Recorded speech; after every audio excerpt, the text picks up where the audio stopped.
लखनऊ 7 दिसंबर 2025 को अखिल भारतीय क्षत्रिय महासभा का राष्ट्रीय अधिवेशन 14 दिसंबर 2025 को उत्तर प्रदेश संगीत नाटक अकादमी लखनऊ में आयोजित किया जा रहा है।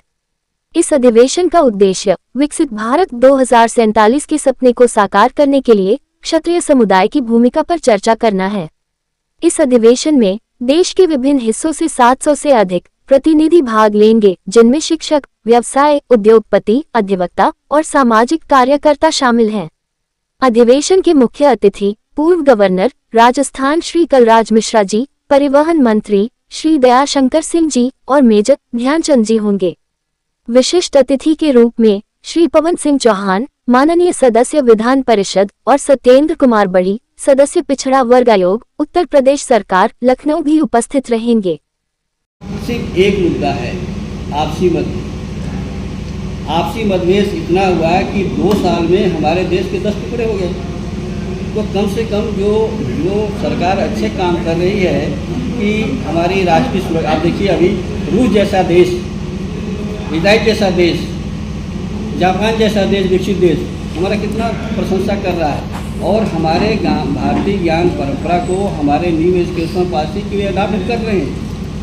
तो कहने का मतलब ये है कि हमें आपसी विवाद कम होना चाहिए। सर, अंत में आने वाले 2026 नए वर्ष में देशवासियों के लिए क्या संदेश देना चाहेंगे हमारे चैनल के माध्यम से?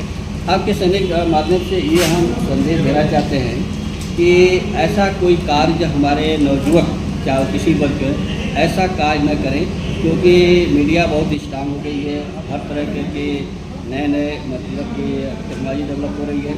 ऐसा काम न करें हमारे नौजवान, जिससे कि हमारे देश की छवि विदेशों में खराब हो। ठीक, जो घरेलू मसले हैं उसको आपस सुलझा देना चाहिए और जो सरकार का जो अच्छा अभियान चल रहा है, एक भारत श्रेष्ठ भारत, सबका साथ सबका विकास और विकसित भारत 2047, ठीक है ना, लोकल आर्ट कला को प्रमोट करना, भारतीय ज्ञान परंपरा को प्रमोट करना, ये जो किसी काम हो सकता है, किसी को नहीं हो सकता, तो उनके कार्यों में हम सहयोग करेंगे, यथासंभव करेंगे, अपने नौजवानों को प्रेरित करेंगे, उनके आपसी झगड़े हैं उनको कोशिश करेंगे कम हो और आपस में समझौता करके खत्म करेंगे।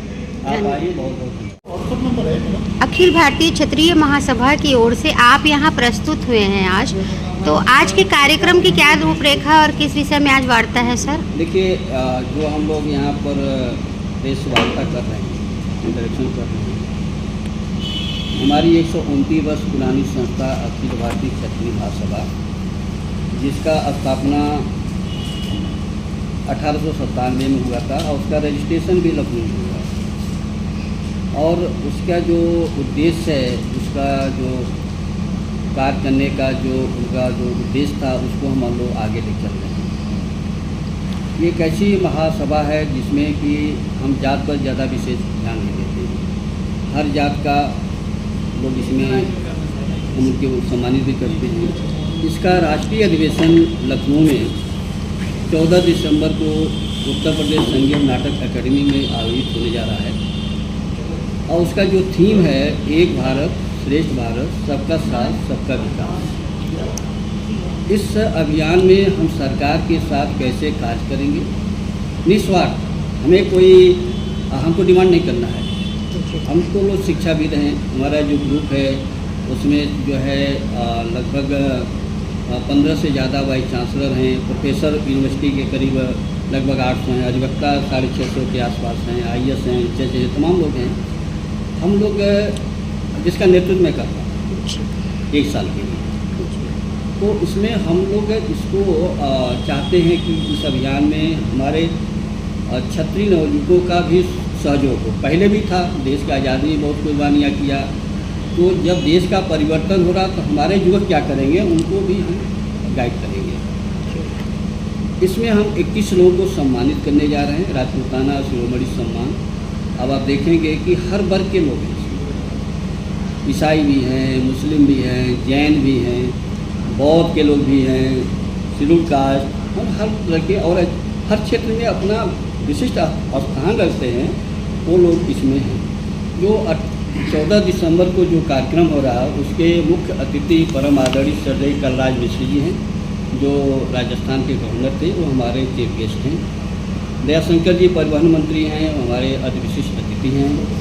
ध्यानचंद के बड़े बेटे अशोक ध्यानचंद जी, जो मानी जानी हस्ती हैं हॉकी के क्षेत्र में, वो भी आ रहे हैं। अन्य पिछड़ा वर्ग आयोग के सदस्य माननीय सत्येंद्र कुमार वारी जी, वो भी हमारे विशिष्ट अतिथि के रूप में पधार रहे हैं। पवन सिंह चौहान एसआर ग्रुप के जो चेयरमैन हैं और विधान परिषद के सदस्य हैं, वो भी आ रहे हैं। तो एक संदेश हम ये देना चाहते हैं इस संगठन के माध्यम से कि जो बदलते भारत में जो हमारी परिकल्पना है कि 2047 में भारत कैसे विकसित होगा, क्या रूपरेखा होगी, ये काम सिर्फ सरकार का नहीं है, हम लोग का भी काम है, हम लोग की नैतिक जिम्मेदारी है। उस जिम्मेदारी के अंतर्गत हम अपने नौजवानों को प्रेरित करेंगे, कार्यक्रम कराएंगे, वो आप देखेंगे और आप सभी को हम बुलाएंगे भी। आप देखिए, जैसे कुछ हम एग्जाम्पल बता देते हैं कि उत्तर प्रदेश में सबसे ज़्यादा नदी है और उत्तर प्रदेश में आजमगढ़ में 17 नदी हैं। आप देखिए लखनऊ में देखिए कितनी झीलें हैं, लेकिन यहाँ से कितने लोग जाते हैं अंतर्राष्ट्रीय स्तर पर नौकायन में, ओलंपिक कितने जाते हैं, बहुत नगण्य हैं। राजस्थान में पानी की कमी है, बगल में आपका जो है मध्य प्रदेश है, वहाँ पानी की कमी है, वहाँ के लोग जाते हैं। कहने मतलब प्रॉपर रिसोर्सेज का यूटिलाइजेशन होना चाहिए। हम लोग शिक्षाविद हैं, हमें जात में तो कोई विश्वास ही नहीं। सर, ये खाली उत्तर प्रदेश के ही लोग आपके इस कार्यक्रम में शामिल हो रहे हैं? आप देखो मैं आपको मैडम पर सुना रहा हूँ। अब हम किसी को जबरदस्ती तो नहीं बोला सकते। जी। लेकिन जो हम एक भारत श्रेष्ठ भारत, सबका साथ सबका विकास, विकसित भारत 2047 की जो परिकल्पना है, उसमें हम 36 बच्चों को हम कैसे मोटिवेट करेंगे और उनके आपसी विवाद को कैसे अल्टरनेट डिस्प्यूट रेजोल्यूशन में ख़त्म करेंगे। एक श्रेष्ठ जन की उपस्थिति में, एक महात्मा की उपस्थिति में, किसी बड़े राजनीतिक रूप में, जो हमारी भारतीय ज्ञान परंपरा है, वही तो हम प्रोत्साहित करते हैं। आप देखिए वंदना चौधरी जो हैं, ये चंडीगढ़ से हैं, DS राठौर जोधपुर से हैं, प्रशांत जैन दिल्ली से, गजेंद्र सिंह भाटी जैसलमेर से, KK गुप्ता उदयपुर से हैं। अब देखिए जिसको हम सम्मानित कर रहे हैं कोई प्रदेश में नहीं है। डोली मुन्ना उदयपुर, संजय चौधरी लखनऊ, सर्वेश श्रीवास्तव कानपुर, मोहित नायक उदयपुर, रूपल अग्रवाल बुलंदशहर और जसवंत सिन्हा कनाडा, दासरी गांधी डूंगरपुर उदयपुर, तमाम जगह के लोग आ रहे हैं। और ये जो संस्था है, देखिए इस देश को